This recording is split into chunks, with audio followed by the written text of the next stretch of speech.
एक कुत्ता जो कि 1 मिनट में 27 से 28 सांसें लेता है, वो 10 से 12 साल तक जीता है। वहीं पर एक इंसान 1 मिनट में 14 से 15 सांस लेता है और वो 80 से 100 साल तक जीता है। लेकिन एक कछुआ जो कि 1 मिनट में सिर्फ 5 से 6 बार सांसें लेता है, वो 500 से 600 सालों तक जीता है। इससे स्पष्ट है कि जिस जीव की सांसों की संख्या जितनी कम होती है, वो उतनी ही लंबी आयु तक जी सकता है। इसी चीज को समझकर हमारे पूर्वजों ने सांसों की संख्या को कम और उसकी गहराई को ज्यादा करने के विज्ञान पर काम करना शुरू कर दिया था, क्योंकि वो समझ गए थे कि इंसान को जीने के लिए साल या महीने नहीं, बल्कि एक निश्चित संख्या में सांसें मिलती हैं और सांसों के लेने की गति को कम करके उम्र को लंबा किया जा सकता है। लेकिन सांसों के धीमा और लंबा होने की ये गति प्राकृतिक रूप से होनी चाहिए। जब हम सांस लेते हैं तो वायु प्रत्यक्ष रूप से हमें 3-4 स्थानों पर ही महसूस होती है: कंठ, हृदय, फेफड़े और पेट। मस्तिष्क में गई हुई वायु का हमें पता ही नहीं चलता। कान और आंख में गई हुई वायु का भी कम ही पता चलता है। श्वसन तंत्र से भीतर गई वायु अनेकों प्रकार से विभाजित हो जाती है, जो अलग अलग क्षेत्र में जाकर अपना अपना कार्य करके पुनः भिन्न रूप में बाहर निकल आती है। ये सब इतनी जल्दी होता है कि हमें इसका पता ही नहीं चल पाता। हम सिर्फ इतना ही जानते हैं कि ऑक्सीजन भीतर गई और कार्बन डाइऑक्साइड बाहर निकल गई, लेकिन भीतर वो क्या क्या सही या गलत करके आ जाती है, इसका कम ही ज्ञान हो पाता है। यदि हम जोर से गहरी सांस लेते हैं तो तेज प्रवाह के साथ शरीर के अंदर बैक्टीरिया नष्ट होने लगते हैं। कोशिकाओं की रोगों से लड़ने की क्षमता भी बढ़ जाती है। बोन मैरो में नए रक्त का निर्माण होने लगता है। आंतों में जमा मल विसर्जित होने लगता है। मस्तिष्क की जागरूकता लौट आती है, जिससे स्मरण शक्ति दुरुस्त हो जाती है। न्यूरॉन की सक्रियता से सोचने समझने की क्षमता पुनः जिंदा हो जाती है। फेफड़ों में भरी हवा से आत्मविश्वास वापस लौट आता है। सोचें, जब जंगल में हवा का एक तेज झोंका आता है तो जंगल का रोम रोम जागृत होकर सजग हो जाता है। सिर्फ एक झोंका। कपालभाति या भस्त्रिका प्राणायाम तेज हवा के उस झोंके की तरह है। बहुत कम लोगों में क्षमता होती है अपने अंदर आंधी लाने की। लगातार अभ्यास से ही आंधी का जन्म होता है। 10 मिनट की आंधी आपके शरीर और मन के साथ आपके संपूर्ण जीवन को बदल कर रख देगी। आजकल अधिकतर लोगों की सांसें उखड़ी और बिखरी हुई रहती है, उथले पुथले रहती है या फिर तेजी से चलती है। लोगों को ये पता ही नहीं चलता कि उनकी सांसें किस प्रकार चल रही है। जब क्रोध का भाव उठता है तो सांस बदल जाती है, वहीं पर काम वासना का भाव उठता है तब भी सांस बदल जाती है। हमारे प्रत्येक भाव और विचार के साथ हमारी सांसें भी बदलती रहती है। इसके साथ हमारे खान पान और रहन सहन से भी ये बदलती रहती है। असल में हमारी सांसों का हमारे मन की स्थिति और हमारी शारीरिक अवस्था से सीधा संबंध होता है। पूरा योग विज्ञान ही सांसों को सही तरीके से लेने पर टिका हुआ है। तो अगर हम सिर्फ अपनी सांसों को सही तरीके से लेना सीख जाते हैं तो हमारा जीवन जादू की तरह बदल जाएगा। आज इस प्राचीन यौगिक कहानी के माध्यम से हम सांसों को सही तरीके से लेने का तरीका और सांसों के जादुई रहस्य के बारे में विस्तार से जानेंगे। बहुत समय पहले की बात है। एक ऋषि अपने आश्रम में छात्रों को योग, ध्यान और प्राणायाम की शिक्षाएं दिया करते थे। ऋषि खुद भी एक योगी थे। उन्होंने अपने कई वर्ष हिमालय की गुफा में साधना करते हुए बिताए थे, जहां पर उन्होंने बहुत से सूक्ष्म मानवीय आयामों को गहराई से समझा था और अब वो अपने इसी अनुभव और ज्ञान को शिष्यों के माध्यम से जन समूह तक पहुंचाना चाहते थे। एक दिन रात्रि के भोजन के पश्चात उनके आश्रम का सबसे बुद्धिमान और होनहार छात्र उनके पास आता है। छात्र के चेहरे को देखकर गुरु समझ गए कि उसके मन में कुछ प्रश्न उठ रहे हैं। गुरु के नजदीक पहुंचते ही छात्र ने उन्हें प्रणाम किया और कहा, गुरुदेव, मैं आपसे कुछ प्रश्न पूछना चाहता हूं। गुरु ने मुस्कुराते हुए कहा, मुझे मालूम है, ये तो मैं तुम्हारे चेहरे को देखकर ही समझ गया था। पूछो, क्या प्रश्न है तुम्हारे? छात्र ने कहा, आप अक्सर कहते हैं कि योग, ध्यान और प्राणायाम का मूल आधार हमारी सांसें होती हैं और अपनी सांसों पर नियंत्रण पाते ही हम अपने मन और विचारों पर नियंत्रण पा लेते हैं। तो आज मैं आपसे सांसों के रहस्य और उसके योगिक विज्ञान के बारे में विस्तार से जानने आया हूँ। ये सुनकर गुरु ने एक हल्की मुस्कान दी और फिर कहना शुरू किया, जैसा हमारा मन होता है हमारी सांसों की गति भी वैसी ही हो जाती है, या फिर जैसी हमारी सांसें होंगी वैसी ही हमारी मनोदशा हो जाएगी। यानी हमारी सांसों से सब कुछ जुड़ा हुआ है। जो हमारे भीतर घटता है वो भी और जो हमारे बाहर घटता है वो भी। हमारे जीवन में घटने वाली हर एक घटना हमारी सांसों से गहरा संबंध रखती है। मतलब कि अपनी सांसों की गति पर नियंत्रण करके अपने मन और विचारों पर नियंत्रण कर सकते हैं। अगर तुम किसी सच्चे योगी या साधक को ध्यान से देखो तो तुम्हें उसके चेहरे पर एक गजब का ठहराव दिखेगा। एक सच्चा योगी बुरी से बुरी परिस्थिति में भी खुद को स्थिर और शांत रख सकता है। एक योगी अपनी भावनाओं को नहीं दबाता, बल्कि वो अपनी सांसों पर नियंत्रण हासिल करता है और सांसों को नियंत्रित करते ही वो अपने मन पर नियंत्रण पा लेता है। और जिस आदमी का मन उसके नियंत्रण में हो उसके पास उसकी सभी समस्याओं का समाधान है। गुरु ने छात्र की तरफ इशारा करते हुए कहा, तुमने कुछ योगियों के बारे में सुना होगा कि वो 150, 200 या फिर 300 सालों तक भी जी जाते हैं। तो आखिर वो इतने लंबे समय तक खुद को जीवित कैसे रख पाते हैं? असल में उनका नियंत्रण अपनी सांसों पर होता है, जिसे प्राण ऊर्जा भी कहते हैं। प्राण ऊर्जा हमारे चारों तरफ है। इसे कितनी मात्रा में लेना और छोड़ना है ये एक योगी अच्छी तरह से जानता है और वो इस काम पर बहुत हद तक महारत हासिल कर लेता है। इसीलिए वो इस प्राण ऊर्जा का उपयोग अपनी जरूरत के हिसाब से कर सकता है और खुद को दीर्घायु बना सकता है। अगर तुम अपने शरीर को स्वस्थ रखना चाहते हो, सामान्य से अधिक क्षमता चाहते हो, तेज बुद्धि चाहते हो, तो तुम्हें अपनी सांसों को समझना होगा, उन्हें नियंत्रित करना होगा। और उन्हें नियंत्रित करते ही तुम्हारे जीवन में सब कुछ व्यवस्थित हो जाएगा। असल में डर, चिंता और परेशानी जैसी कोई चीज होती नहीं है। ये सिर्फ हमारे मन और भावनाओं की उपज है और हमारे मन व भावनाओं को केवल एक ही चीज नियंत्रित कर सकती है और वो है हमारी सांसें। हमारे अंदर का क्रोध, चिंता, जलन, अहंकार, बदला लेने की भावना, ये सब कुछ हमारी सांसों के हिसाब से चलता है। अगर हमारी सांसों पर हमारा नियंत्रण है तो ये सभी विकार हमारे नियंत्रण में हो जाते हैं। सांस हमारे शरीर और हमारे मन के बीच पुल का काम करती है। अगर हमें अपने मन तक पहुंचना है, उसके विकारों को समझकर उनको दूर करना है, तो हमें अपने सांसों के पुल पर चलना होगा।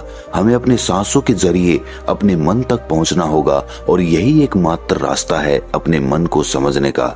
अगर तुमने कभी किसी बच्चे को सोता हुआ देखा हो तो तुमने अनुभव किया होगा, जब वो बच्चा सांस अंदर लेता है तो उसका पेट फूलता है और जब सांस छोड़ता है तो पेट पिचक जाता है। यानी कि एक बच्चा अपने पेट, अपनी नाभि से सांस लेता है, जो कि सांस लेने का सबसे प्राकृतिक और सही तरीका है। अपनी इस गहरी और लंबी सांस की वजह से बच्चे का मन उत्साहित और हल्का रहता है। उसका शरीर ज्यादा प्राकृतिक तरीके से काम करता है। तुमने देखा होगा बच्चा अपने मन में किसी बात को ज्यादा लंबे समय तक नहीं रखता और ना ही वो किसी से ज्यादा लंबे समय तक गुस्सा रह सकता। अगर उसे किसी गलती पर डांट या मार दिया जाए तो वो कुछ समय बाद उसे भी भूलकर अपने खेल में मग्न हो जाता है। बच्चा इतना सरल इसीलिए हो पाता है क्योंकि उसकी सांसें प्राकृतिक रूप से चलती है, यानी नाभि से। बच्चे के शरीर को विकास चाहिए। विकास के लिए ज्यादा ऊर्जा और ज्यादा ऊर्जा के लिए ज्यादा लंबी सांसें चाहिए। इसीलिए प्रकृति ने उसे ज्यादा लंबी सांसें दी हैं। हालांकि ये लंबी सांसें हर मनुष्य को दी गई है, लेकिन इंसान ने अपने जीवन में कुछ अप्राकृतिक परिवर्तन कर अपनी सांसों को छोटा कर लिया है। वो पेट की बजाय अपने सीने से सांसों को लेता है। हम जितनी छोटी सांस लेंगे उतनी चिंता और बकवास से भरे रहेंगे। हमारी सांसें जितनी लंबी और गहरी होंगी हम उतने ही खुश और शांत रहेंगे। गुरु ने आगे कहा कि एक आदमी 1 मिनट में 14 से 15 बार सांसें लेता है। सांस का सीधा संबंध हमारी मन की स्थिति और हमारे शारीरिक कंपन से है। अगर 1 मिनट में ली जाने वाली सांसों की संख्या 11 से नीचे आ जाए तो हम अपने आसपास होने वाले कई कंपनों को समझना शुरू कर देंगे, यानी जानवरों की आवाजें हमारे लिए स्पष्ट हो जाएगी। तुमने सुना होगा कि शेर और बाघ जैसे खूंखार जानवर भी कुछ योगियों के सामने आते ही पालतू बिल्ली की तरह व्यवहार करने लगते हैं। ऐसा इसीलिए हो पाता है क्योंकि उन योगियों ने अपनी सांसों की संख्या को कम करके जानवरों की आवाजों, उनकी भावनाओं और कंपनों के साथ एक संवाद स्थापित कर लिया है। अगर 1 मिनट में ली जाने वाली सांसों की संख्या 9 से कम हो जाए तो पेड़ और वनस्पति जो कार्य कर रहे हैं वो समझना हमारे लिए आसान हो जाएगा। अगर हमारी सांसें 1 मिनट में 6 से कम हो जाती है तो बेजान चीजें कैसे काम करती है ये समझना हमारे लिए आसान हो जाएगा। बेजान चीजों के कंपन और उनसे जुड़ी दुनिया हमारे लिए स्पष्ट हो जाती है।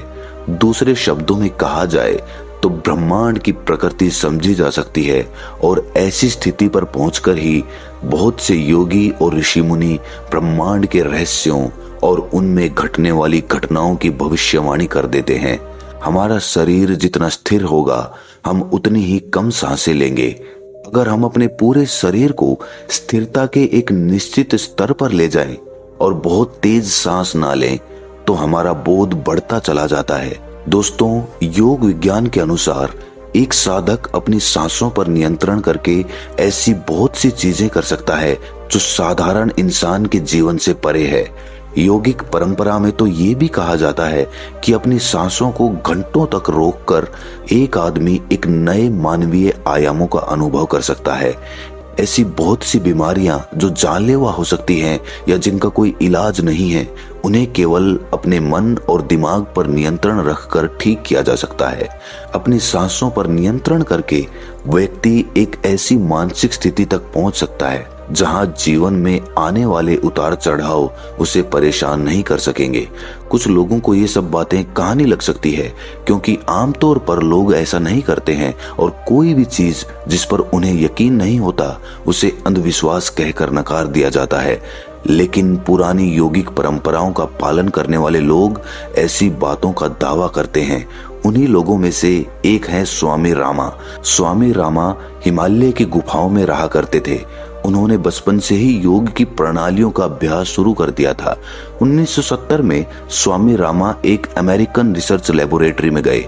अपनी सांसों पर नियंत्रण करके उन्होंने अपने दिमाग और मन पर कि वो जब चाहें, जितने समय के लिए चाहें, अपनी सांस, ब्रेन वेव्स, हृदय की धड़कन और शरीर में बहने वाले खून को रोक देते थे। लेबोरेटरी में मौजूद डॉक्टर्स ने स्वामी रामा के शरीर पर रिसर्च की और उन्हें मृत घोषित कर दिया। लेकिन इस अवस्था में भी स्वामी रामा सब कुछ महसूस कर सकते थे। ये देखकर वहां मौजूद रिसर्चर्स की टीम दंग रह गई थी। साथ ही स्वामी रामा अपने शरीर में अपनी मर्जी से ट्यूमर की ग्रोथ को घटा और बढ़ा भी सकते थे।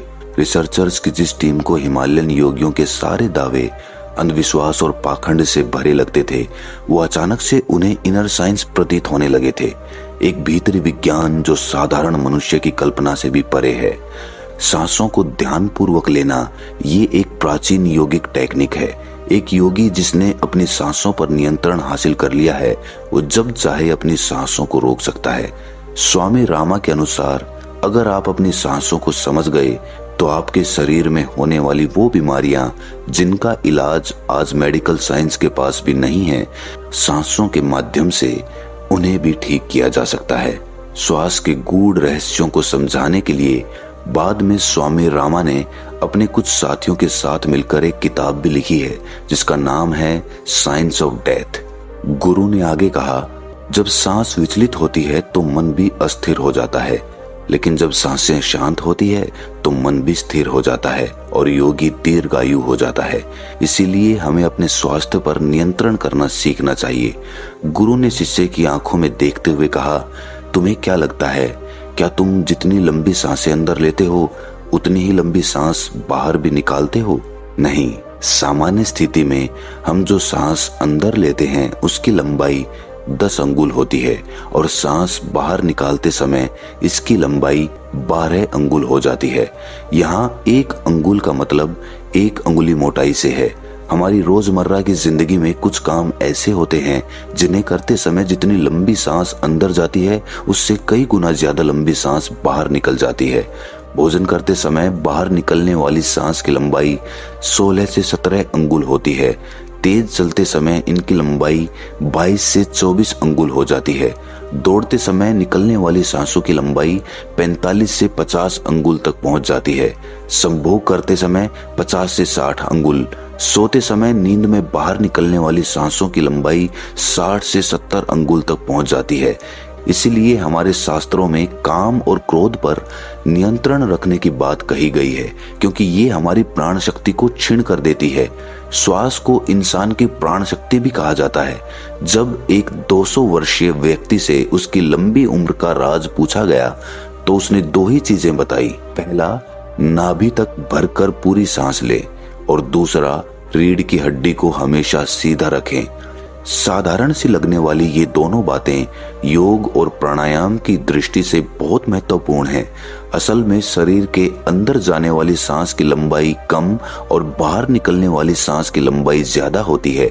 यदि किसी तरीके से बाहर निकलने वाली प्राण वायु की लंबाई को कम कर दिया जाए तो लंबी उम्र को प्राप्त किया जा सकता है।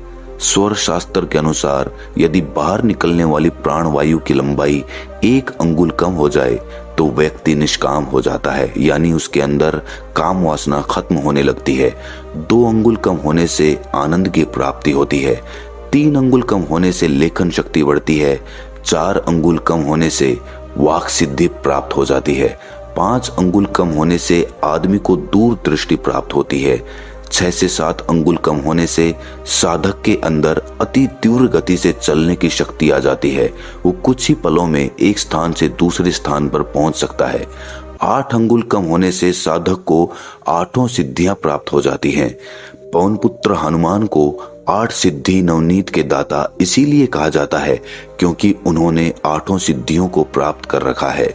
ये 8 सिद्धियां हर इंसान में होती है, बस जरूरत है तो इन्हें जागृत करने की।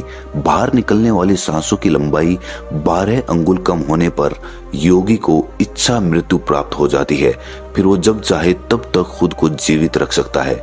लेकिन ये सोई हुई शक्तियां केवल तभी जागृत होंगी जब मन में इन्हें जागृत करने की तीव्र अभिलाषा होगी, और मन का स्थूल रूप श्वास है, यानी सांसें हैं। इसीलिए सबसे पहले सांसों पर नियंत्रण करना होता है।